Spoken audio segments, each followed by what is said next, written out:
In this video, I'm going to do some practice exercises using the gauge surface plate accessories, V-blocks, 1, 2, 3 blocks, the gauge pins, feeler gauges, and the jacks. We'll go through a few exercises. You can find these exercises on the Pragmatic Metrology website. You'll find a PDF where you can download and follow along. You'll also need the angle block drawing and the step shaft drawing, as well as if you have a part with an inner diameter for measuring run out on a pin. That's going to be one of our exercises. So since I don't have an ID feature on the step shaft, I've got this small part with a through hole on it that we're going to use instead. So feel free to download the drawings from Pragmatic Metrology website. You'll also find CAD models if you want to 3D print these or machine them yourself. And if you don't want to, just grab your own parts that have similar features and just substitute with what I'm using. So let's look through our exercise. We're going to be using both those parts, all of these gauges here.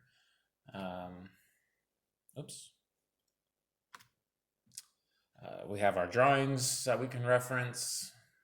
And well, let's just get started. So we're going to practice using the accessory gauges with the surface plate. First one we're going to do is we're going to practice using the gauge blocks as a go no-go gauge for the slot on the angle block. So it says to ring blocks together, inspect the width of PM-02, slot nominal 405. Find the tightest fit down to 1/1000th of an inch and verify your stacks. So let's take a look at our drawing. Let's flip. Oh, here it is. So we have a through hole of 0.405 and the title block tolerance is plus or minus 5 thousandths. So that would be 0.4 to 0.410. So we do have a 0.4 block in our set. So I'm going to try that one first. And I'm going to verify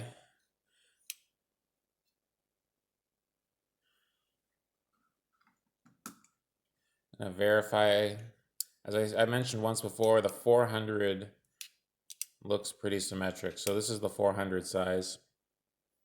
And I'll run that through. All right, so my go size goes easily all the way through. Let's get a 410 stack.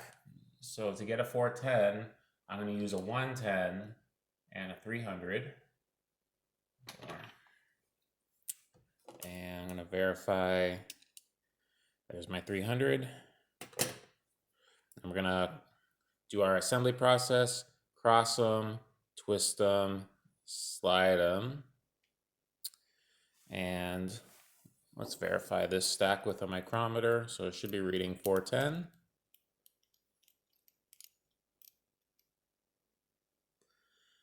And there we are, we're reading 410, just a hair above, but this micrometer is reading a little bit large. So we have a good stack here.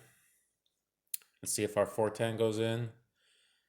Really doesn't want to start. I can just kind of force a corner in, but really can't get it to go. So now I'm going to replace the 110. There we go. I'm going to replace the 110 block with a 105 and see if that one fits. So we're trying to find the largest pin the largest gauge that will fit. We've already verified the slot is within tolerance. The 400 did go, and the 410 did not go. Let's try the 405. So the 405 is going through the beginning and then it stops. So it stops on that side.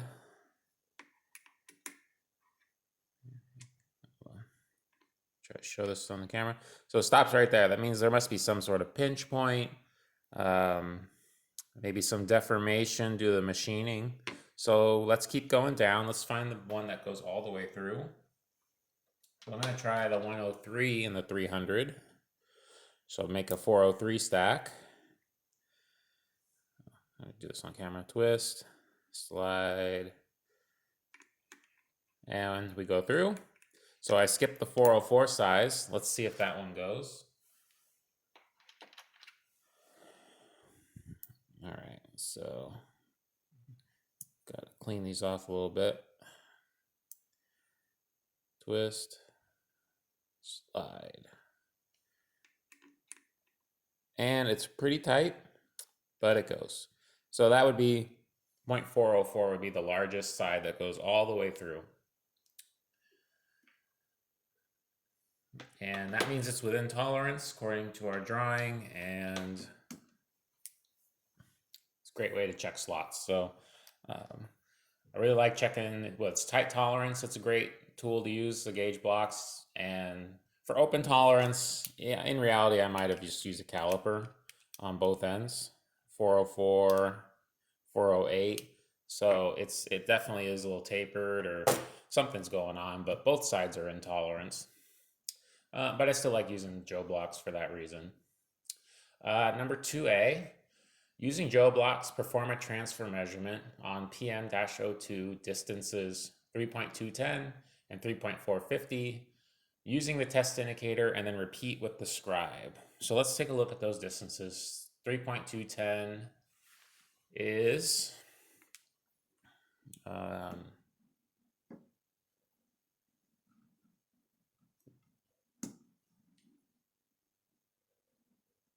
so 3.210 is the distance from this backside to the first step, and then the next one will be to the next step. So I've got the print right here.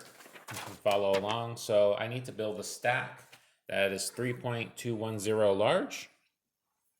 So I need to get, basically a 210 stack and then add a 3-inch block. So I'm going to use the 110 and the 0.1, and let's cross those two together, stack them, and then build the 3. Now I don't have a micrometer this large to verify my stack, so I'm going to use a caliper just to give myself a sanity check. 209, and in reality, this caliper is probably 1,000th off. So let me double check I grabbed the right. I got the 110 and the 0.1. So I grabbed the right blocks, and my caliper reading is just a little bit off. I'm not too concerned about that. I have confidence in these stacking of these blocks. So, but if I grab the block that was 10 thousandths off or 100 thousandths off, you'd definitely see it with a caliper. So that's why I do that quick sanity check. So setting this up, giving it a quick slide, make sure it's seated correctly. I'll bring up our gauge. And I've already got my indicator at a good angle to avoid cosine error. So remember that. And I'm going to bring in some pressure and go to 0. All right, I'm on 0. I don't need to worry about the dial on the height gauge or the counter because I'm not using that at all. I'm only using the indicator. And from the 3.210, I've gone plus 1, 2, 3 thousandths. And I slide along and check the whole surface. And right now, because I have a plus or minus 5 tolerance, really all I'm looking for is that this indicator stays within plus 5 and minus 5. And that way I'm in print. So I'm staying under the 5 at all times, even though there's a little movement. There's a little step on this part in one area, but it all looks pretty good. Let's build up the next stack. The next stack is 3.450. So how am I going to get to 450? Well, actually, I've already got a 450 block. So I'll take my 3 and my 450, and I got a little oil on my 450. So cross it, twist it, slide it. There we go. Drop it down here. And just going to repeat it. Bring in my 0. All right, I'm a little bit plus, but I'm under the 5 thousandths title block requirement, sweeping the whole surface. Now you can choose to either sweep the height gauge like I'm doing, or you can sweep the part. It makes no difference. It really just a matter of preference and which one's heavier, which one can you control better. I typically slide the part, but actually I'm starting to I like the size and weight of this height gauge. It's easy to move around as well. So feel free to choose either method. So we're in print, and now we wanted to repeat this with a scribe, and let's see what that process is like. So I'm going to switch out my indicator and toss on my scribe. Now I no longer have an indicator, so when I go to zero this, I actually will need to zero the counter and the dial. So let's try to get that in camera. Do it over here. Okay, so I'm applying a little bit of pressure, stops, very light touch when you're coming down and registering that scribe. You don't want to over travel it. At zero. So now I can lift it up, slide my block out, slide my part under the step, bring it back in, and I think you can see it on the main camera a tiny bit, but on the secondary camera, you can see it's about plus 3 thousandths from where I zeroed it on the gauge block, and that's consistent with what we saw with the indicator. And slide the part, and check the other side. It's about 2.5 plus, maybe 2, yeah, closer to 2 than 2.5. So again, both methods, choose which one you like, whether you like working with the scribe or like working with the indicator. They both have some value for different situations.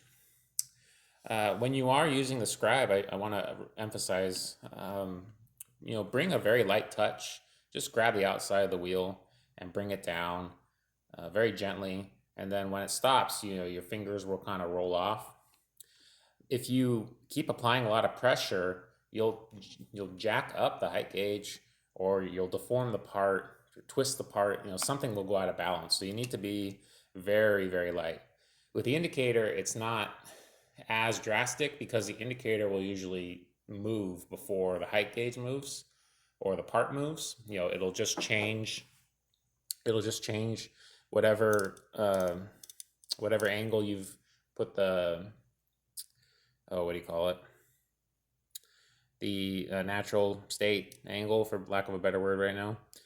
So this will start to actually change its resting angle when you start to go down with too much pressure, but you'll actually jack up the height gauge, and it's just like any other tool. You got to be, give it a light pressure and practice your pressure. Okay, so we've basically done both methods, and let's flip back to our instructions. So we've done 2A, repeat with the scribe. 2B, repeat measurement without using Joe blocks, by using height gauge with a dial indicator, and again with the scribe. So basically, just to hammer it home, all the different methods you can do. We're going to put away our height gauge, or our Joe blocks. And I've already got the scribe loaded, and we're going to repeat the same process without the Joe blocks and without zeroing on them.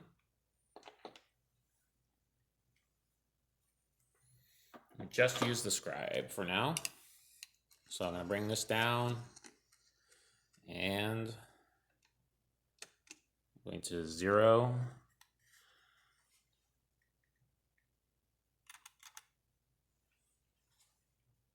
Okay. Bring this up. And now we're going to be using the counter, and we're going to be using the dial.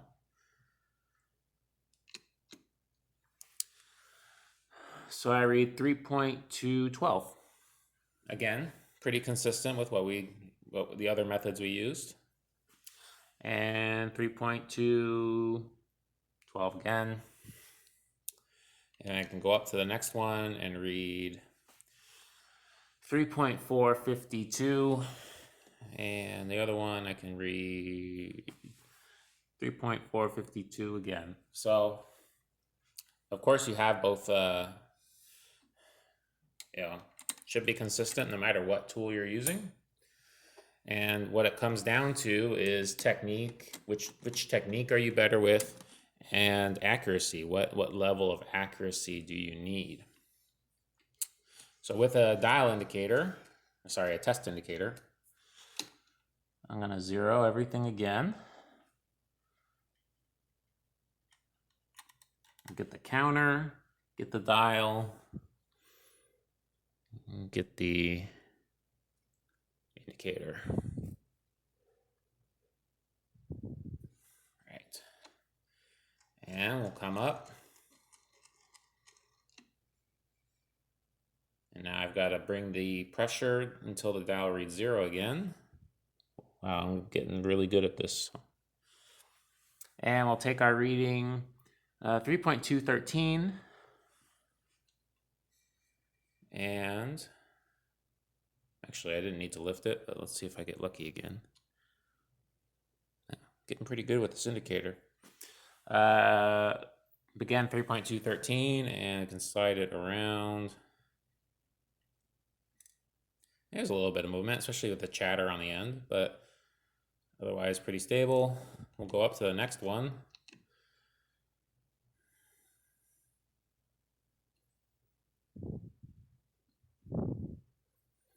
And let's see, 3.453. And it's pretty flat and parallel. A little chatter on this step right here. So I've now demonstrated the scribe and the indicator using Joe blocks and not.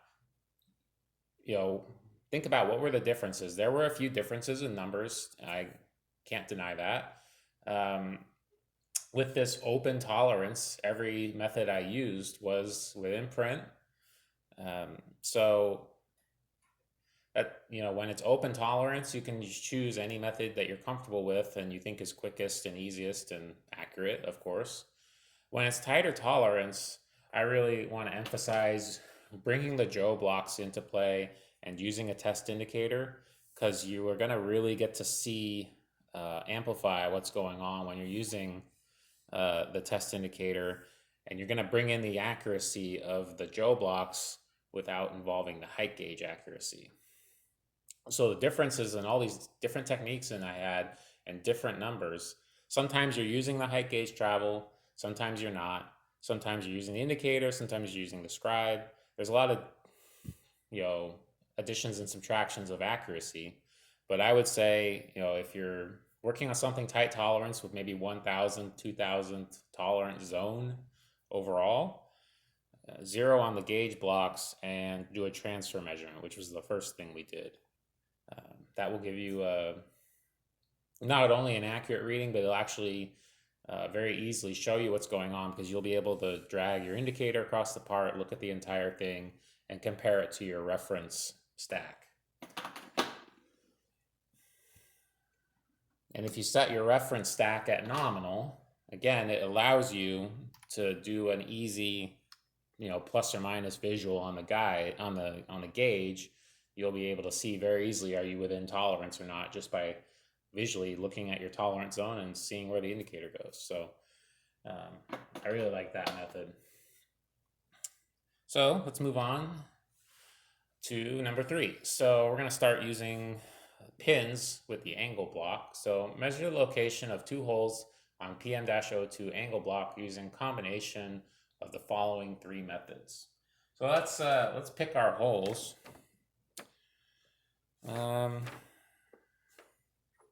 Well, I'm only going to do 1 hole just to save a little bit of time. I'll do the 375 plus 5. Actually, I only have pins for 1 of the holes, so why don't I verify?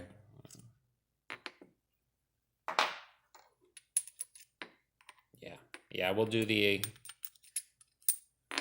so we're gonna, oh, you can't see. We're gonna do the 375 hole, plus 5/10 minus nothing on the PM02 drawing, which is right here, this call out. So we're gonna do the position of that hole. Oops, a little too far.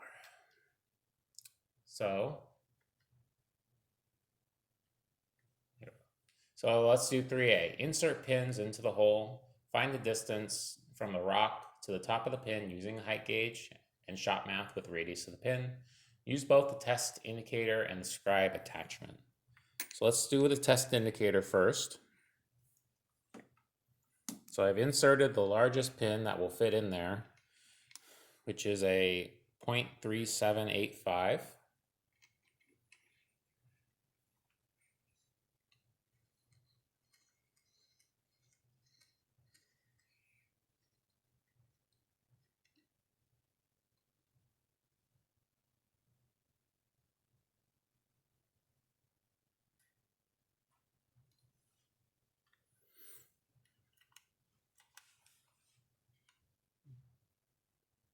Okay, I've got 0 there. Now we're gonna bring up to sweep the top of the pin.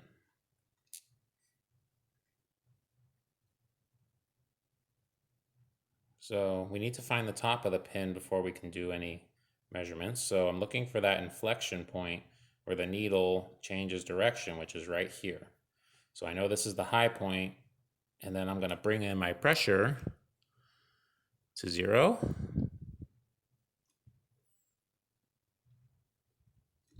And we're gonna look at how much we traveled. And I'm gonna be writing this down so we can do our math. So it moved, let's see, 0.688. So I have 0.688, and my pin size, what's my pin size?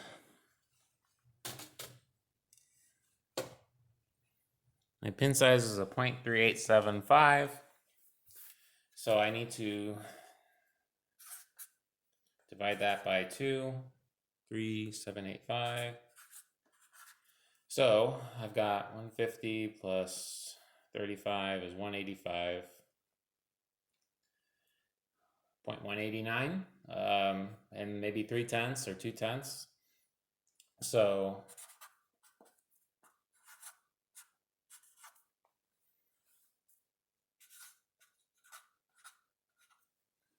as a quick cheat, here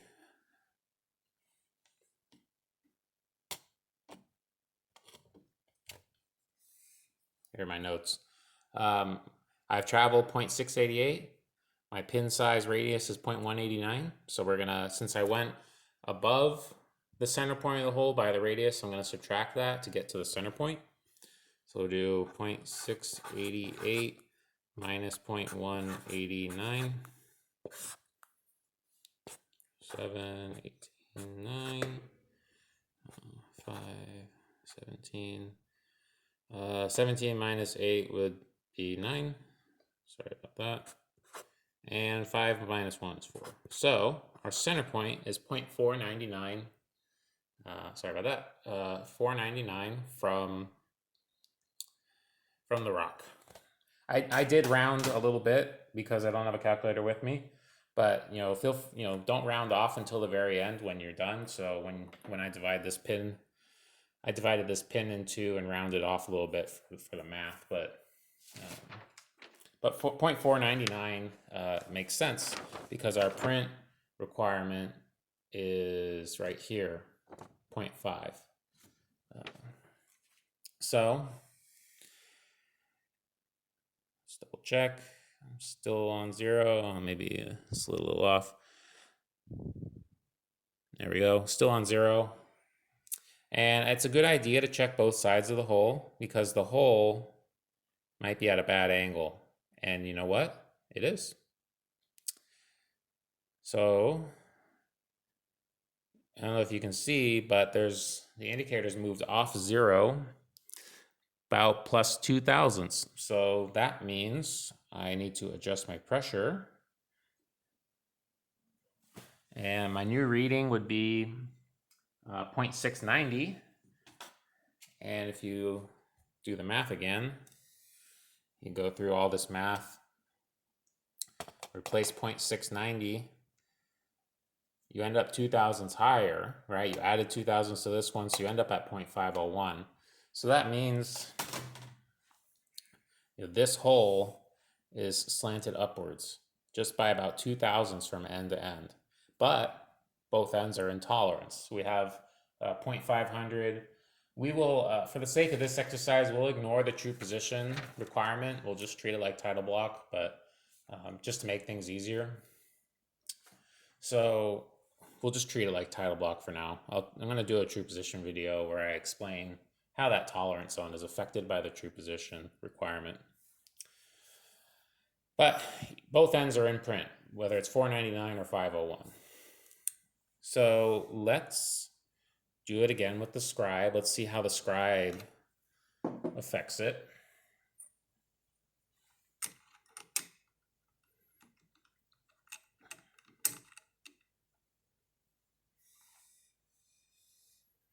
So I'm going to 0 on the rock.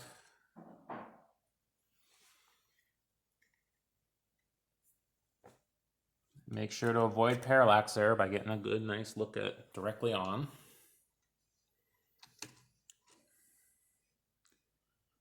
All right, I'll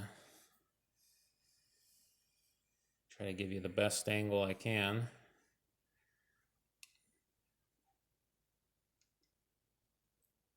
All right, so what are we reading? I am reading 0.689.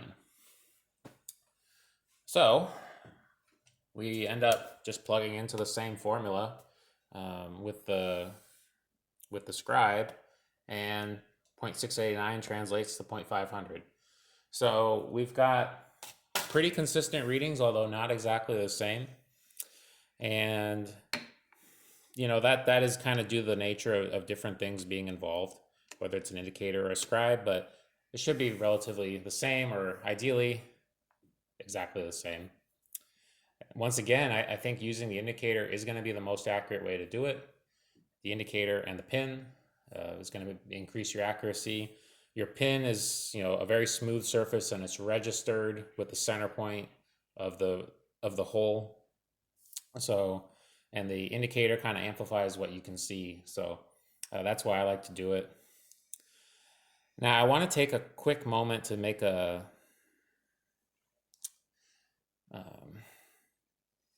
take a little detour, and I want to show you something when I'm working with a height gauge.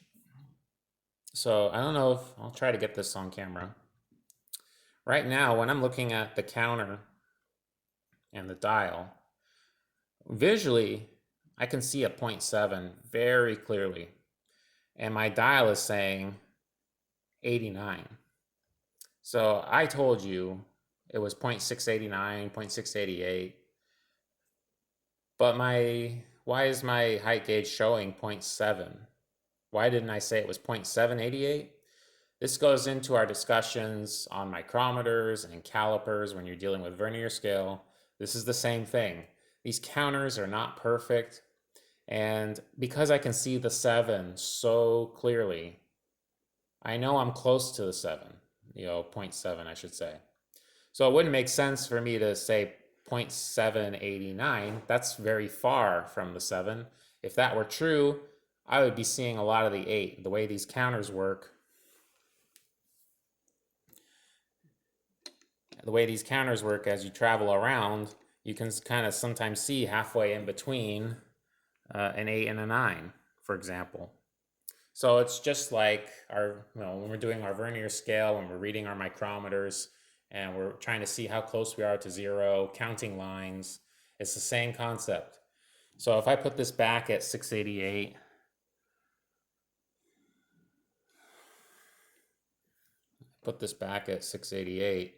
I can actually see the 7, but I know I'm not there yet, because I haven't reached 0 yet. So even though I can see a lot of the 7, I'm just not quite there yet. And this is one thing that confuses people when they're using the counter style and they're not using digital style. They're not used to the counter style and the sort of quirks of developing a counter system where you have to add numbers together and look. So keep that in mind, and always remember, if you're confused and you can grab a caliper and try to verify it, you'll see whether you're 100 thousandths off because of you read the indicator wrong. And again, another good way to do that is practice. Build up a stack that you know is 0.688 from the Joe block stack here. Bring that into focus. From the Joe blocks here, build up a stack that you know is 688, and then take a look at what it looks like on the dial. If you're using a counter height gauge for the first time, that can be an important step. So I wanted to point that out. Okay, I think we've done half of that hole. Let's take a look at our question, our exercise here.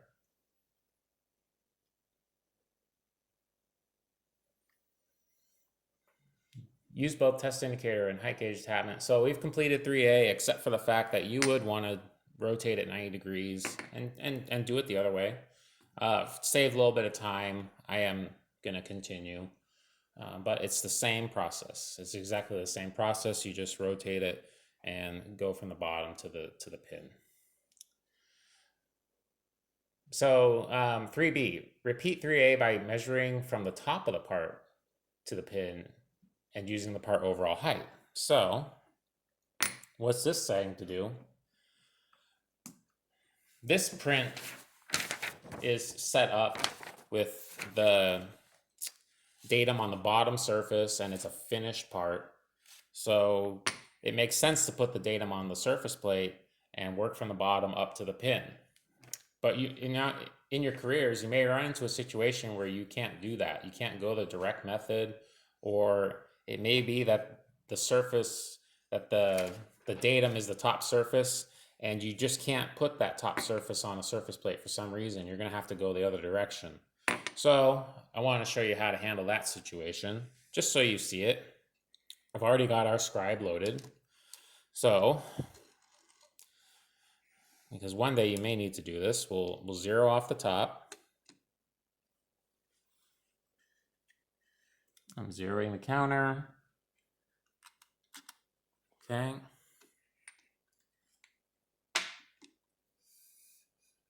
Try and get you where you can see it. We'll go down to the pin.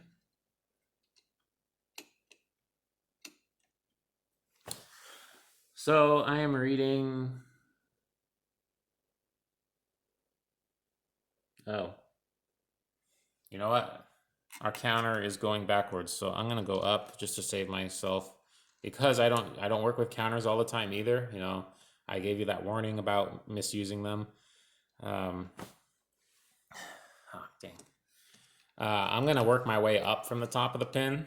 It doesn't make a big difference. So I'm gonna zero on the top of the pin and then work my way up, because when you work your way down with a height gauge, it starts counting backwards. And this one is counting backwards from 100. So that's an extra step of math I don't want to deal with. All right, so I'm gonna count up.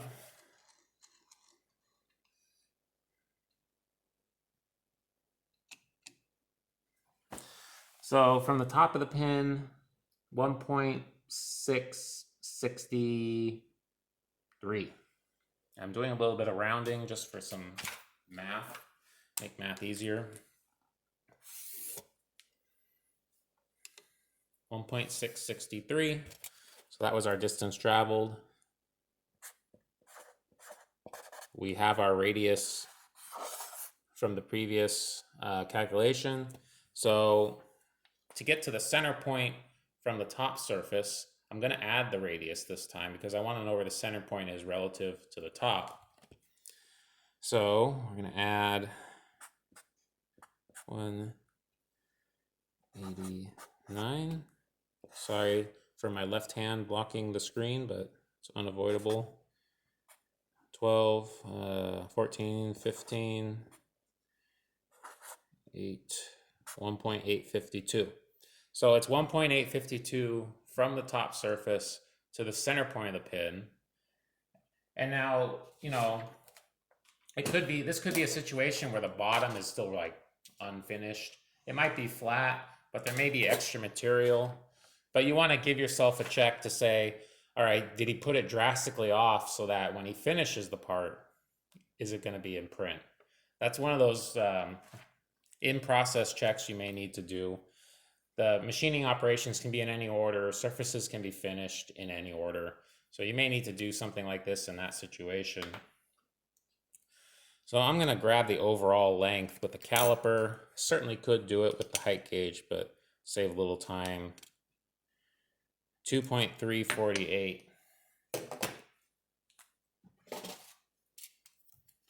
Okay, so with overall height,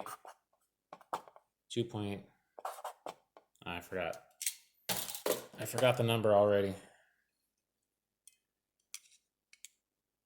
2.348.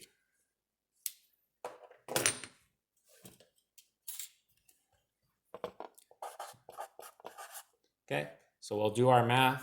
This number minus this number. And we should get the center point from the bottom. Doing that math. 6, 9,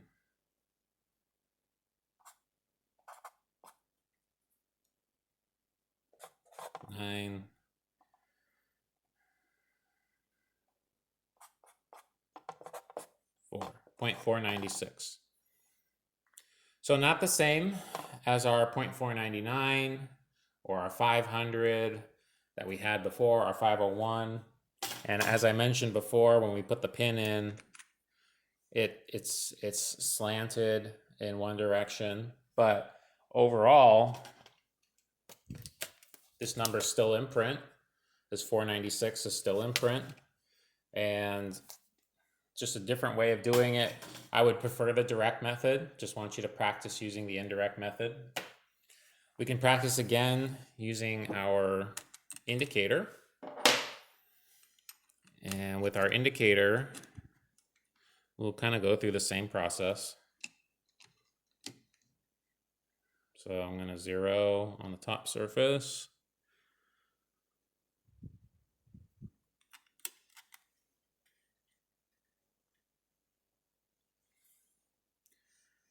And just going to check the whole thing. Yeah, there's a little bit of difference, so got to keep that in mind. It's not too bad. So, and you know what? I forgot. I would prefer to 0 on the pin and then go up for this height gauge. Not every height gauge will count backwards from 100, but this one does. And I've already made enough math mistakes on video. Minimize my chances. All right, 0. Let's see what we get using the indicator. All right. 0'd on the indicator. Now there's 0. So what am I reading? 1.662, which is a 1,000th difference than my scribe. So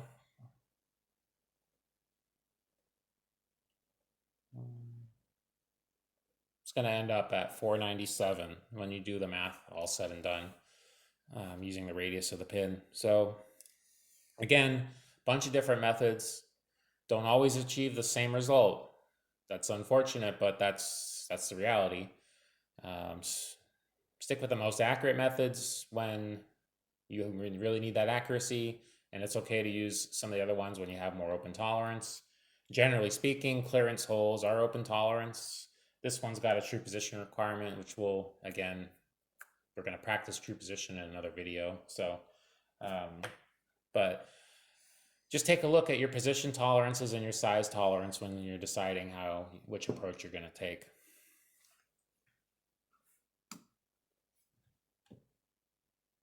All right. 3C optional, repeat using the drop gauge. What else would you need? Of course, you're probably going to need some Joe blocks or 1, 2, 3 blocks and shop math, because when you involve the drop gauge, you're going to involve zeroing either on the surface plate or on a Joe block. If you have to travel a large distance, say this large distance, we're going to need to involve a Joe block. So why don't I demonstrate that just one time. We won't go through the multitude of exercises, but let's demonstrate that.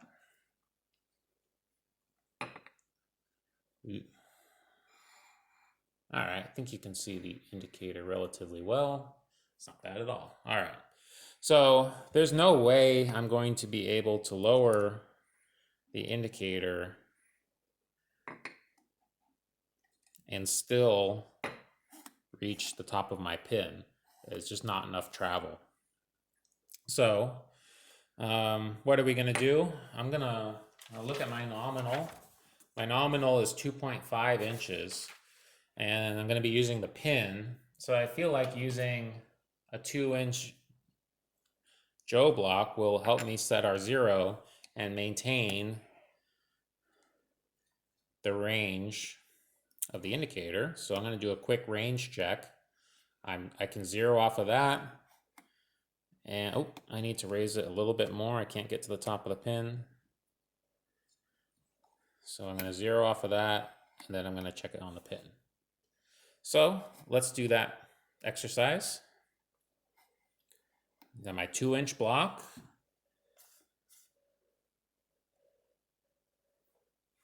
Zero there. And then just to make things easier, let's count. So 0, 1, 2, 3, 4, 5, 6, 7. I think I'm above. I am above. So now I end up, I'm going to try to get as close as I can to the sidewall. Okay, you can still see. As close as I can to the sidewall. And take my reading. I went around 6 times. I almost got to 7. So I'm at 0.689. That sounds familiar, right? So let's do our math again. Get a new piece of paper.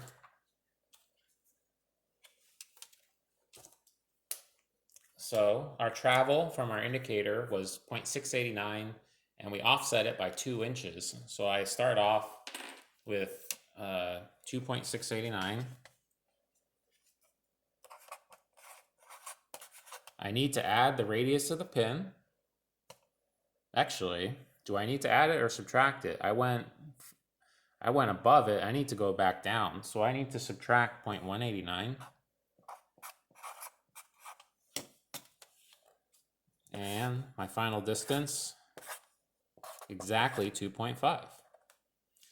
So it's a pretty handy way to do it, honestly. Like I said, I mentioned before, I really like using drop indicators when I can. They're very stable. They don't mess around. They just move up and down. You don't have to, what you have to worry about is you have good anvil contact in the center, but because the anvil's so big, it's pretty easy to get on the center. And then lifting it up, the gauge block isn't adding any error to this. We know gauge blocks are very accurate, so pretty nice way to do it when you can. One thing I'll point out for one thing, I mentioned that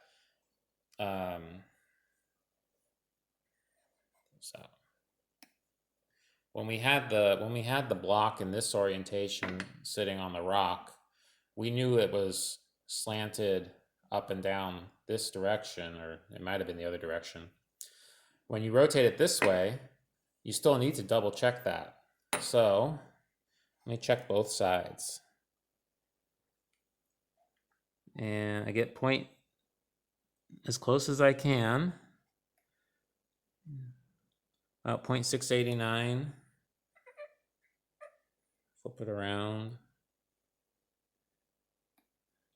0.689. So with it oriented now, the way it's pretty straight up and down, because we're not seeing any movement between the two sides. One thing I want to point out is I mentioned I'm getting as close as I can to the part, and one thing that sometimes happens is you extend your pin out very far from the part. I'm now reading 0.687 instead of 0.689, and the difference is that whatever if we pretend this is the surface plate here, resting on our surface plate here, whatever out of perpendicularity error exists, the farther your pin extends,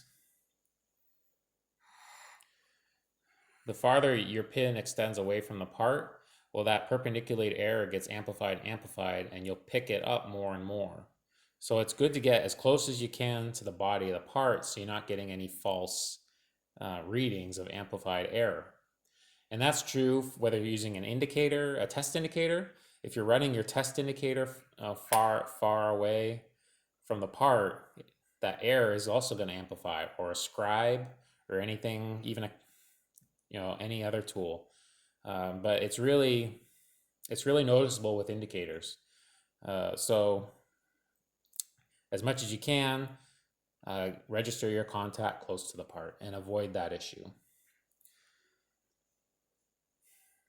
All right, I think we've completed step number 3.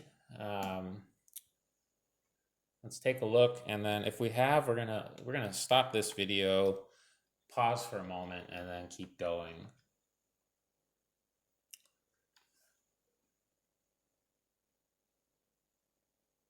I think we've accomplished it. Another way you could have done step number 3, I would say, you don't have to necessarily start from below the pin.